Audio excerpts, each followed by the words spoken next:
Nous sommes dans la récompense de notre Seigneur. Dieu récompense ses serviteurs que nous sommes. Et l'histoire d'Élisée, Élie et d'Élisée nous montre qu'à travers cette histoire, Dieu est capable de nous bénir, est capable d'élever ses fils. Dans le livre de 2 Rois, à partir du verset 19, Dieu a dit à Élie, où est Élisée comme prophète. Et c'est à ce passage que la Bible dit, à la 12e paire de bœufs, il le frappa de son manteau. À la 12e paire de bœufs. Et je vous ai dit la dernière fois qu'il était fermier. Il était fermier et éleveur. Il élevait des bœufs. C'était son travail.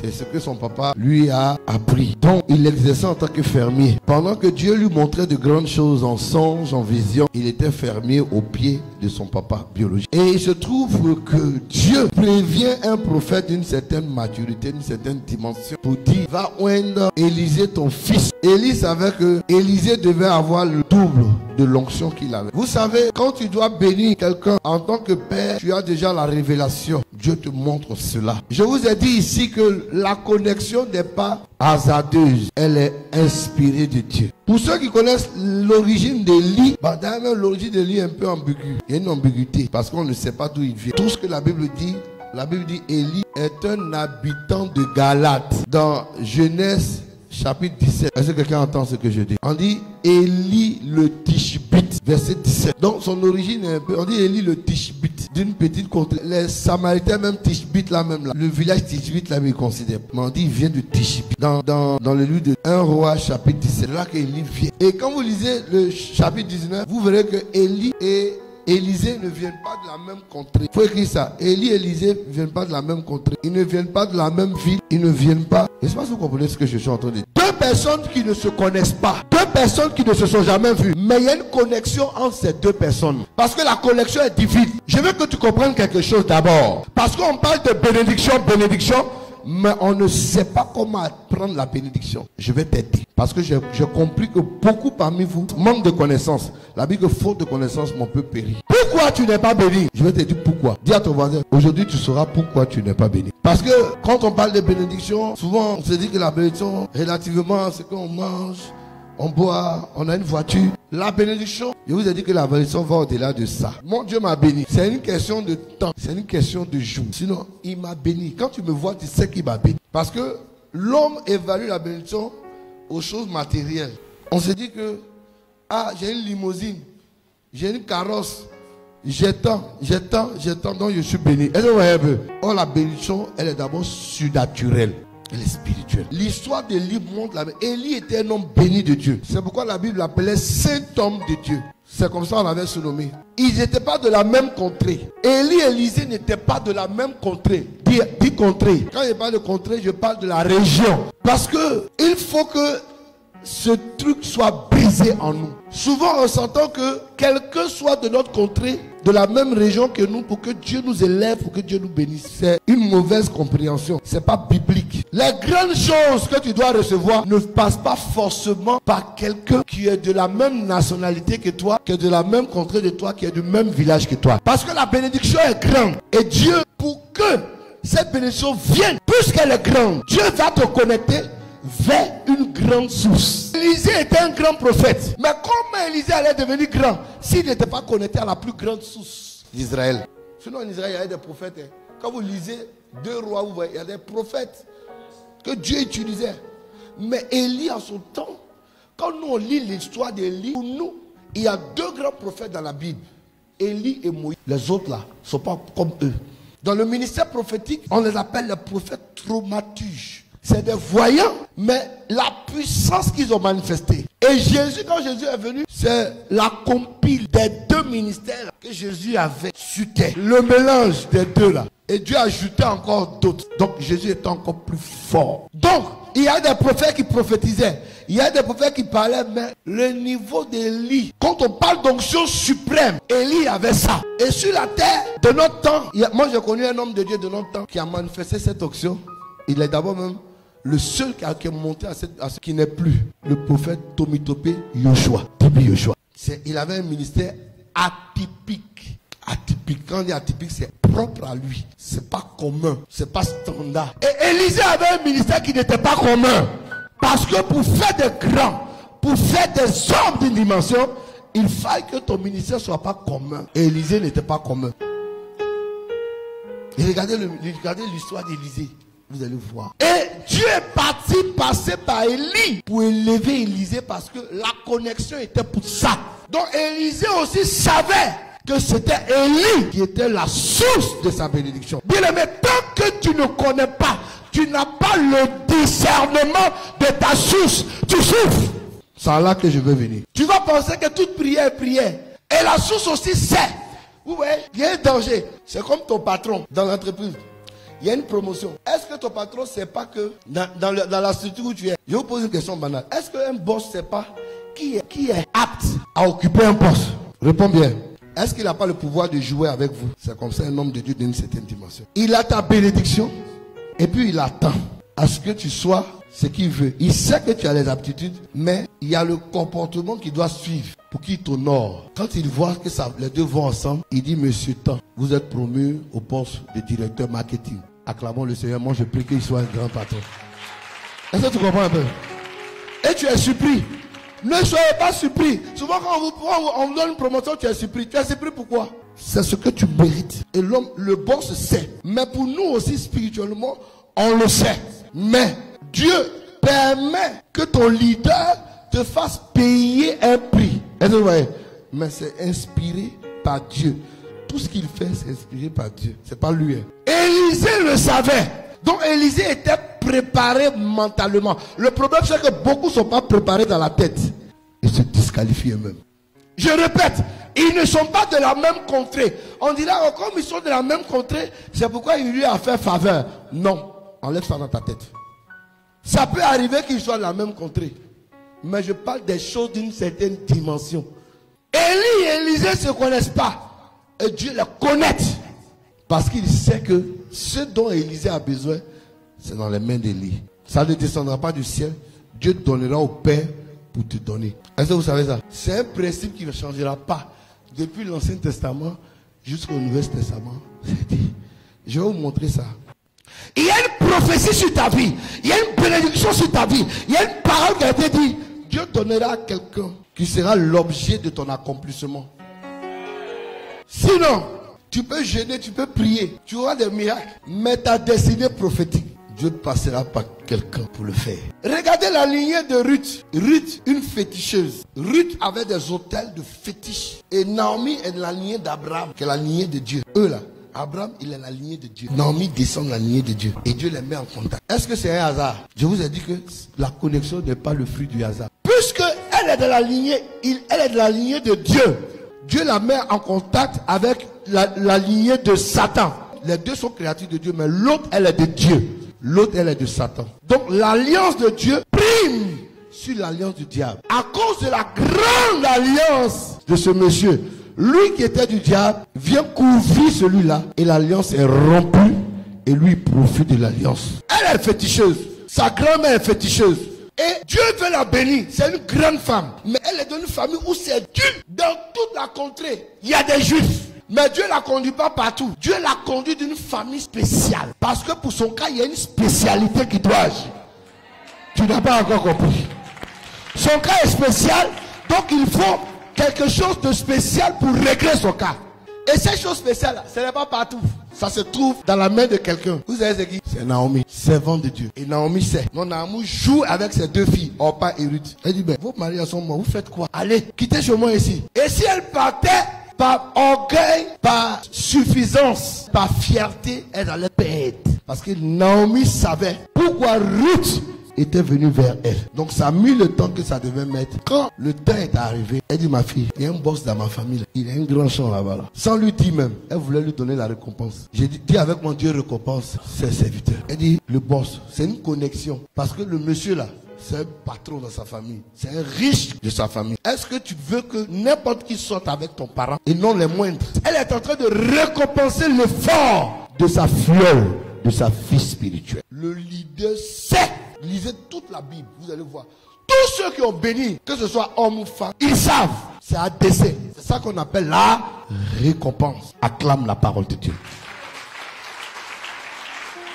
Le problème, c'est que vous, les chrétiens, Vous partez prier seulement. Je m'avais prié. Hein? La grâce, c'est fou. Ça ne change pas. Cette manière ne changera pas. La grâce, ça nous permet d'aller au ciel parce qu'on était pécheurs.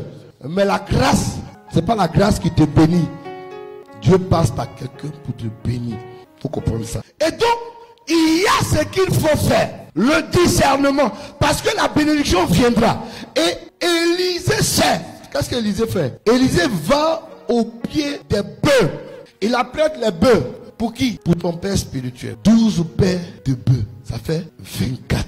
Quand il est venu à la 12e paire, prophétiquement, c'était le double. Parce que le chiffre 12 est le chiffre des 12 tribus.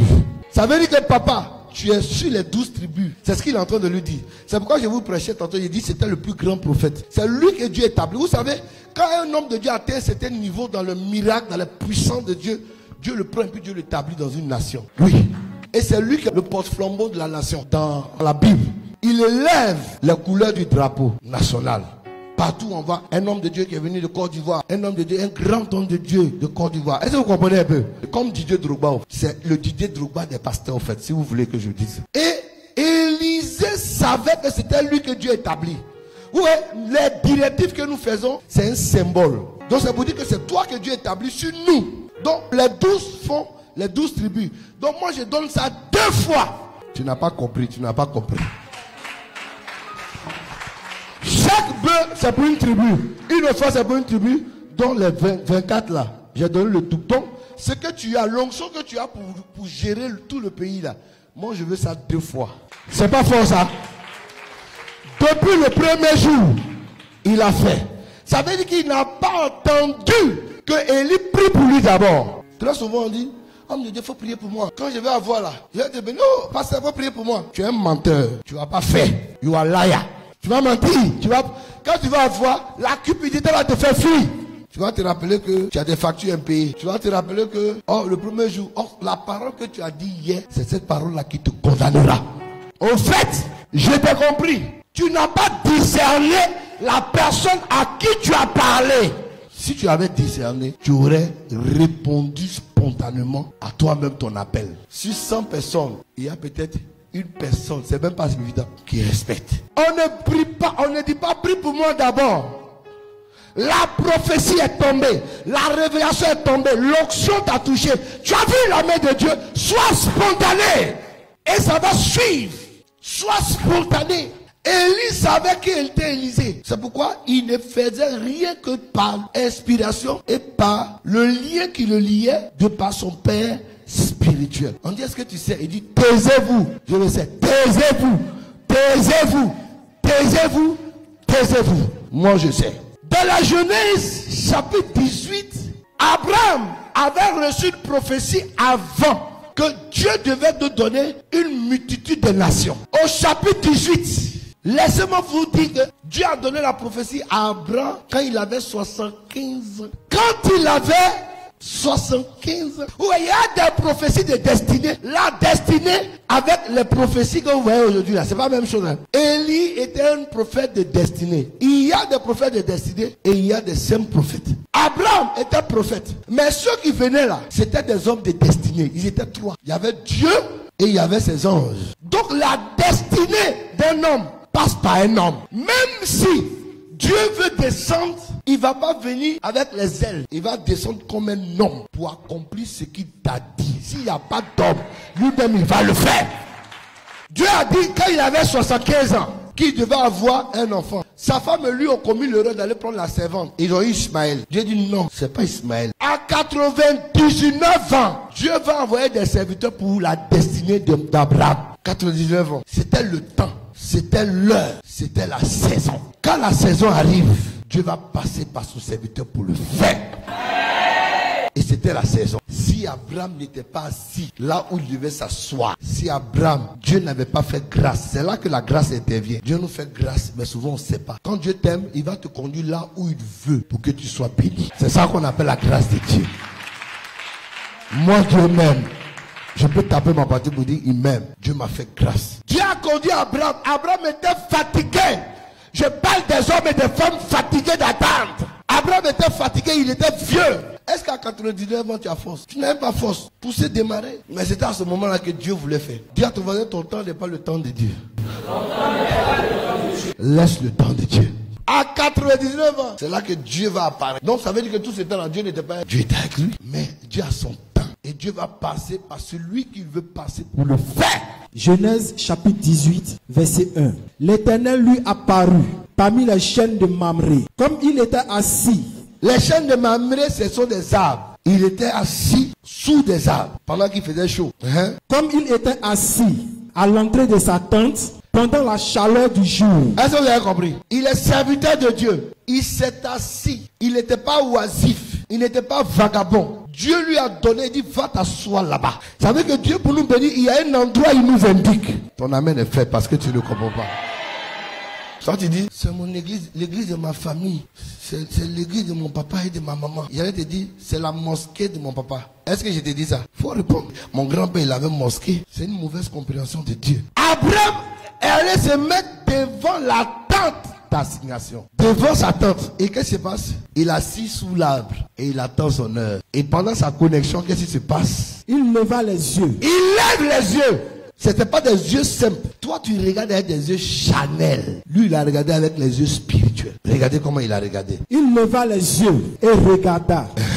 Et voici, 3 hommes étaient debout près de lui. Quand il les vit, vous voyez, ce qui envoie la bénédiction dans la vie d'Abraham, d'abord, la révérence qu'il donne à ses 3 serviteurs. Dieu aime ça. Dieu aime quand le fidèle, les enfants de Dieu donnent révérence à la source. Et quand ils leur donnent révérence, parce que je vous disais tantôt qu'ils sont venus à dessein. Est-ce que vous savez qu'ils savent que le monsieur là, il est stérile, hein? Ils savent que sa destinée, Abraham, la destinée d'Abraham là, c'est bébé. Ils savent. Donc s'ils ne donnent pas la révérence, Abraham est mort. Il va attendre peut-être 150 ans, c'est pas sûr qu'il va vivre. Donc, eux, ils ont été touchés d'abord par la révérence d'Abraham. Ils se sont arrêtés. Waouh! Quel est ce monsieur qui nous donne cette révérence-là? Il est respectueux. Et ils se sont arrêtés. Si il y a quelqu'un qui dit bonjour, pasteur, ils allaient passer. Sachant qu'ils avaient besoin, ils allaient quitter devant lui avec la bénédiction. Et qui aurait perdu? C'est Abraham, 99 ans. Il a parlé en langue. Il a prié, il a jeûné. Souvent quand vous jeûnez ou priez, vous pensez que c'est vos prières qui vont accomplir. C'est faux! C'est une loi. Ce qui m'arrive aujourd'hui, Dieu est passé par mon père, par un homme. Donc c'est pour dire qu'il sait. Si tu veux, faut faire 100 jours de jeûne. Il passera par quelqu'un pour t'exaucer. Donc lui, il a prié, jeûné, il est prophète. Mais Dieu dit, il y a plus grand que toi. Au fait, c'est un principe auquel Dieu ne veut pas que vous désobéissez au fait. Est-ce que vous voyez un peu? Dieu que nous servons est un Dieu de principe. Donc Dieu a gardé ce principe-là jusqu'aujourd'hui. C'est un principe unial. Et qu'est-ce qui se passe? Et quand il les vit, il courut au devant d'eux. Il court au devant d'eux. Depuis l'entrée de sa tente. Et regardez ce qu'il va faire. Et il se prosterna en terre. C'est la révérence. En fait, toi quand tu viens, tu te montres grand. Tu montres que tu connais. S'il a quelque chose, il ne te donne pas. Parce que tu connais. Qui paie? La révérence a touché les 3. Et qu'est-ce qui s'est passé? Verset 3. Et il dit, Seigneur, si j'ai trouvé grâce à tes yeux. Regarde encore l'humilité. Il dit, si j'ai trouvé grâce, parce qu'il a discerné que le Seigneur était parmi. Il dit, Seigneur mon Dieu, si j'ai trouvé grâce à tes yeux, ne passe point. Est-ce qu'il a donné une prophétie? Il n'a même pas encore donné une prophétie. Il n'a pas encore prié pour lui. Mais Abraham sait qu'il est venu pour changer sa vie. Est-ce que tu vois la différence entre toi et Abraham? Nous, il y a une différence entre aujourd'hui les chrétiens aujourd'hui. Pasteur, prie pour moi. Si j'ai enfant, je vais te donner. C'est faux? Dieu veut que tu changes. Donc, je veux t'enseigner. Et les 3 ont dit, il nous supplie. Il est en train de nous prier de le guérir de la stérilité. Ils ont été touchés. Et en plus de ça, il dit, attendez que je fasse faire quoi? Ne passe point, je te prie loin de ton serviteur. Verset 4. Permettez qu'on apporte un peu d'eau pour vous laver les pieds. C'est-à-dire l'hospitalité. Il va les soigner, ils sont fatigués, ils ont trop marché. Et reposez-vous sous ce table. Verset 5. J'irai prendre un morceau de pain. C'est l'offrande. Pour fortifier votre cœur. Il veut les bénir. Ils vont manger. Après quoi, vous continuerez votre route. Car c'est pour cela que vous passez près de votre serviteur. Est-ce que vous attendez? Il dit quoi? La parole de Dieu, quand tu comprends, c'est bon. Acclame la parole de Dieu. Il dit quoi? Il dit, c'est pour ça que vous passez. Donc, les hommes de Dieu, ils sont un besoin. Il est en train de parler d'abord du besoin des pasteurs, des hommes, des prophètes qui sont là. Il dit, c'est pour ça vous passez. Donc il est en train de révéler. Lui, il a eu le discernement de l'un, puisqu'il sait que c'est eux qui vont le bénir. Il a aussi le discernement. Toi, quand tu viens avec ton sujet seulement. Où est le besoin de ces trois-là? Je peux prêcher? Écoutez bien. Si tu as raté ça, c'est fini. Écoute bien. Ça, c'est ta vie. Je parle de destinée. Les trois. Car c'est pour cela que vous passez près de votre serviteur. C'est pourquoi? Cela est là pourquoi? Lève-toi, ça veut dire quoi? Ici, le cela est mis comme si c'est pour répondre à un besoin. Acclame la parole de Dieu. Le besoin de qui? Des trois serviteurs. Est-ce que lui n'a pas de besoin? Mais est-ce qu'il a élaboré son besoin? Non. Les chrétiens d'aujourd'hui, c'est leur besoin. Et donc, quand tu es là, tu désespères. Tu es là, puis ton visage est serré. Est-ce qu'Abraham n'a pas besoin? Abraham est vieux. Ça faisait la 24e année où Abraham attend sa prophétie. Aïe! Ça ne décourage pas ça? Mais Dieu dit, il faut laisser tout toi. Et puis, le besoin des trois. Parce que là, Abraham devient un fils des trois serviteurs. Yes, donc, la grâce qui est sur eux de l'enfantement va tomber sur lui. Parce que c'est eux qui ont ça. Il ne fait pas enfant. Il fait roucasse-casse, freaking. Et quand sa femme dit, ouf, mon mari aujourd'hui là, ça chauffé.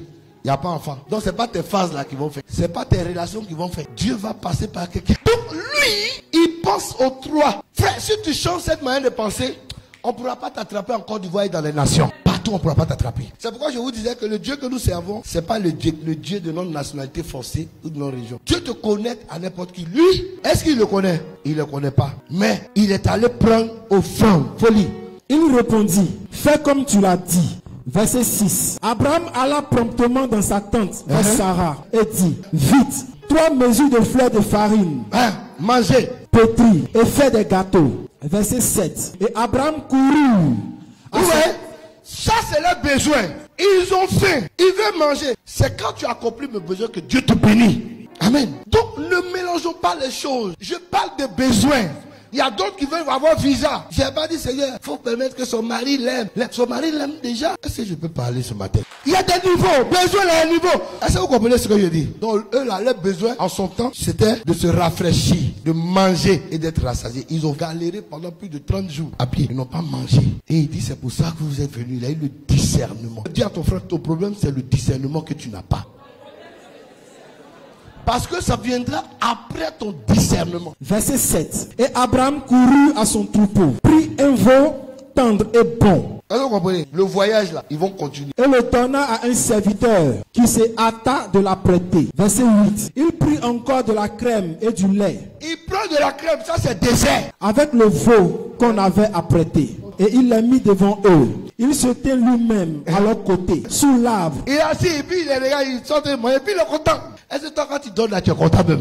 Il est content. Il est assis, comme ça, il dit, hey, papa, que Dieu vous bénisse. Et puis ça mange. Les trois sont en train de dire que lui, là, il ne sait pas ce qu'il attend, ce qu'il a fait là. S'il sait ce qu'il a fait. Est-ce que ton père spirituel dit ça de toi? Il se tient lui-même à leur côté, sous l'arbre. Et il mangeait. Verset 9.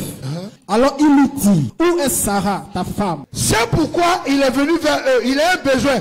Il n'a pas dit. Frère, on est des prophètes. Souvent, vous pensez que vous avez besoin de beaucoup parler. Tu n'as pas besoin de beaucoup. Tes actes doivent plus parler que ce que tu dis. Vous n'avez pas besoin de beaucoup parler. Dieu connaît ton besoin. Mais ici, Dieu dit qu'il répond aux besoins du pasteur. Et qu'est-ce que Dieu fait? Il répondit, elle est là, dans la tente. Elle est dans la tente parce que le problème c'est Sarah. Sarah ne fait pas enfant. Donc il cherche Sarah. Où est ta femme Sarah? La parole de connaissance, ça commence. Regardez la parole de connaissance. Verset 10. L'offrande active ce qui est sur moi, sur toi. C'est ce pourquoi on dit l'offrande active la bénédiction. Verset 10. L'un d'entre eux dit, je reviendrai vers toi à cette même époque. Il dit, je reviendrai vers toi à cette époque. Parce que lui, son don, c'est ce don-là que Abraham a besoin. Il y a le don de la prophétie. Et voici, Sarah, ta femme, aura un fils. Il probablement elle est stérile. À 99 ans. Sarah écoutait à l'entrée de la tente. Sarah même doutait. Elle dit, c'est pas possible, je suis vieille. La parole qui a été donnée là, c'était sa parole de destinée. Dis avec moi destinée. Ou bien ce que tu cherches là, c'est miracle. Amen. Je vous parle de destinée. Elle, sa destinée est le voyage. Maman a dit sa destinée, c'est pas le voyage. Il y a des gens, c'est pas leur destin. Elle n'a pas besoin de voyager. Je sais pas si vous comprenez un peu. Il y a 3-4 personnes ici qui veulent voyager. Elle, c'est pas ça. Elle doit faire une affaire qui va faire un bim. Et l'affaire va lui reporter des centaines de millions pour qu'elle puisse réaliser ses projets. Donc elle, si le pasteur vient, tu vas voyager, tu n'as rien fait. Le voyage est sa destinée. Mais il y a un travail à faire. Et maintenant, le pasteur qui viendra dans sa vie va aller plus en profondeur. Laquelle profondeur l'aidera à posséder la première clé qui la fera entrer dans la clé de sa destinée qui est le voyage. L'offrande active la bénédiction. La prophétie des 3 messieurs va s'accomplir. Sarah écoutait à l'entrée de la tente qui était derrière lui. Verset 11. Abraham et Sarah étaient vieux, avancés en âge. Et Sarah ne pouvait plus espérer avoir des enfants. Verset 12. Elle rit en elle-même en disant, maintenant que je suis vieille, aurais-je encore des désirs? Mon Seigneur aussi est vieux. Verset 13. Vous voyez, c'est pas possible même. À 90 ans, c'est pas possible. Vous voyez, parce que dans la destinée, il faut miracle dedans. Vous voyez, c'est un don qui se manifeste. C'est ce que vous devez comprendre. Et c'est pourquoi il a dit Dieu passe par quelqu'un. Parce que dans la destinée, l'accomplissement de la destinée, il y a le don de miracle. En plus de la prophétie, il y a miracle. Ça ouvre les portes et puis tu rentres dedans. Acclamons la parole de Dieu. Donc, à 99 ans, tes hormones de femme là, ça meurt. Donc, ce qui fait que ça se produit, c'est quoi? C'est la parole de miracle. C'est un miracle. Ce qui était impossible est devenu possible. Il y a un don de miracle qui s'est manifesté. Ça va de pair. C'est pourquoi j'ai dit Dieu passe par quelqu'un pour te bénir. Donc Élie savait que c'était par lui que Élisée devait recevoir. Les 3 serviteurs aussi savaient. Abraham aussi savait qu'il devait recevoir. Donc c'est vice versa. Le problème c'est qu'on n'a pas le discernement. Ou souvent le diable endurcit notre cœur. Et dans l'orgueil, tu endurcis ton cœur. Frère, les miracles qu'on doit recevoir, la grâce, on la reçoit dans un esprit d'humilité. Est-ce que vous comprenez ce que je dis? La récompense se reçoit dans un esprit d'humilité. C'est l'humilité qui va faire que tu vas te donner au Dieu de l'homme de Dieu et à lui-même et contribuer comme il veut. On va aller dans 2 Corinthiens. Paul était juif, mais Paul était le pasteur des Romains. Comment vous comprenez ça? Dieu a connecté Paul aux Grecs. Paul est juif, il est hébreu. Paul est hébreu. Paul était le pasteur des Romains. Vous voyez la connexion? Et les Romains ont eu le discernement que par Paul, les choses allaient changer. Paul et les anciens, ça allait changer. 2 Corinthiens chapitre 8 verset 4. Nous demandons avec de grandes instances la grâce de prendre part à l'assistance destinée aux saints. Ouais. La bénédiction que les saints doivent avoir. Au verset 5. Et non seulement Ils ont contribué comme nous l'espérions. Est-ce que vous comprenez? Qui contribue? Ce sont les fidèles de Corinthe qui ont contribué dans le ministère de Pierre. Tous les anciens là, ils ont contribué dans leur ministère. Verset 5. Et non seulement ils ont contribué comme nous l'espérions. Comme nous on espère. Je vous explique. Le besoin de Pierre était qu'il puisse bâtir l'église de Corinthe. Ici, les apôtres sont en train de dire que les fidèles de Corinthe, quand ils sont allés prêcher l'évangile là, ils ont bâti l'œuvre comme eux ils voulaient. Il y avait des besoins que les apôtres avaient, dont le peuple a répondu à leurs besoins. C'est pas la même chose. Le peuple a répondu comme ils espèrent. J'espère avoir 10 millions. J'espère avoir 20 millions. Parce que dans une vision, les leaders ont un plafond de ce qu'ils attendent. Et c'est selon ça leur objectif. Ouais. Or, Paul est en train de dire, ils avaient de l'espérance. Ils s'attendaient à quelque chose. Et les Corinthiens ont répondu à leur attente. Acclamons la parole de Dieu. Ça veut dire que l'église de Corinthe a fait ce que les apôtres attendaient d'eux financièrement. Mais comment ils vont savoir ce que les apôtres veulent si les apôtres n'ont pas dit? Il faut que les apôtres disent pour qu'ils sachent et qu'ils fassent pour que Dieu les bénisse. Mais pour que ça arrive, pour qu'ils puissent faire cela, il faut quoi? Mais ils se sont d'abord donnés. D'abord, il faut que l'église se donne eux-mêmes au Seigneur. Eux-mêmes d'abord. Parce que si tu t'es pas donné à Dieu, tu seras un faux chrétien. Tu seras un chrétien papillon. Tu vas chercher que les miracles. D'abord, il faut que tu te donnes à Dieu. Mais quel Dieu? Dieu de l'homme de Dieu. Amen. Il faut que ce Dieu-là te convertisse. Vous voyez, pour que la bénédiction soit, maman doit accepter le Dieu du prophète Bamba. Maman doit être à House of King. Elle doit s'asseoir à House of King. S'imprégner d'House of King. Fidèle d'House of King. Parce qu'elle a eu le discernement que le Dieu d'House of King va la bénir. Donc elle attrape le Dieu dans son king et elle aussi elle espère que le Dieu la bénisse. Donc elle croit au Dieu parce qu'elle voit les témoignages des uns et des autres qui poussent sa foi et elle s'assoit. Est-ce que quelqu'un m'entend? C'est ce que Abraham a fait. Il a cru au Dieu des 3 serviteurs. C'est ce que Élie a fait. Il a suivi Élisée. Il a suivi le Dieu d'Élisée. Parce que quand il priait, il dit où est le Dieu d'Élie? C'est pas ce qu'il a dit. Ah, tu n'as pas compris, tu n'as pas compris. Où est le Dieu d'Élie? Donc tu suis le Dieu de quelqu'un. Hey. Parce que c'est le Dieu que tu as vu à l'œuvre. Souvent les gens viennent. Oh, on m'a dit que c'est un homme de miracle. Je m'en vais. Tu ne vas pas voir miracle et tu seras déçu. On m'a dit que non, Dieu l'utilise. C'est pas on m'a dit. Toi-même, il faut constater. Est-ce que toi-même tu es venu, tu n'as pas vu? C'est pourquoi il y a des moments de témoignage, il y a des moments de choses pour que tu voies la main de Dieu. La seule chose que Dieu te demande, de suivre le Dieu de l'homme de Dieu. Premièrement. Et deuxièmement, mais ils se sont d'abord donnés eux-mêmes au Seigneur, puis à nous. Puis à nous, le Dieu de l'homme de Dieu, puis aux hommes de Dieu. Quand on dit donner aux hommes de Dieu là, c'est pas que Christiane va venir coucher avec moi, parce que c'est ce qu'on voit aujourd'hui. Christiane va coucher avec moi pour me donner son argent. Tu n'as pas dit amen parce que tu comprends pas. Amen. Est-ce que c'est pas ce qu'on voit aujourd'hui? Il n'y a pas Mario. Donc le pasteur, il est chic, il est temps. Je vais coucher avec le pasteur. Moi j'entends des hommes de Dieu à Abidjan ici qui sont obligés de faire ça pour avoir 100 millions, 50 millions parce que la femme est riche. Il a sa femme et il a deuxième femme qui est riche dans l'église. Et c'est l'esprit de Jézabel qui travaille comme ça à travers les fidèles. C'est pas l'évangile ça. Quand la Bible dit se donner à nous, c'est pas coucher avec nous. Souvent on prêche comme ça. C'est faux. Ça veut dire elles épousent mon ministère. Ça veut dire que Christiane voit mon ministère comme pour elle. Amen. Acclame le Seigneur Jésus. Amen.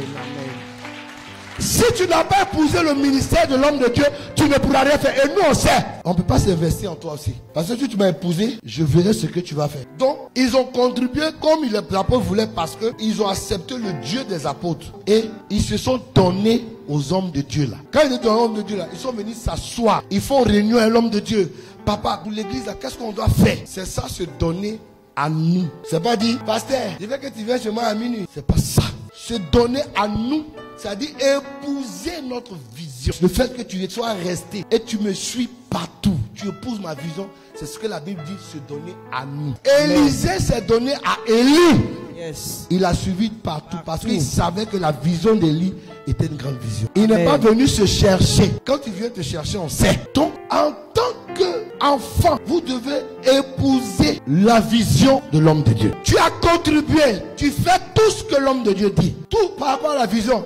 Cotiser tant, faites tant, il y a tel événement, tu fais. C'est contribuer comme je veux. Acclame la parole de Dieu. Ce qui fait qu'il arrive à le faire, lui, c'est parce qu'il a cru en mon Dieu. Est-ce que tu crois au Dieu de l'homme de Dieu? C'est ça. Je ne peux pas te comprendre que tu viens vers l'homme de Dieu et tu te dis, l'homme de Dieu fait ceci, mais tu ne crois pas au Dieu de l'homme de Dieu. Parce que si tu crois, il y a ça, il y a ce qui suit. Parce que Dieu veut passer par lui pour te bénir. Donc Abraham le savait, Abraham a couru pour aller prendre. Frère, dis amen bien. Amen. Il va vous bénir. Parce que quand Dieu dit, nous croyons, nous, on croit. Parce que moi aussi, je me suis attaché au Dieu d'un certain serviteur de Dieu. Et je me suis donné à lui. En retour, Dieu me récompense. Est-ce que tu comprends ce que je dis? Dieu te récompensera. Parce que ce que tu fais, ce n'est pas gratuit. Acclame le Seigneur Jésus-Christ. Amen, amen.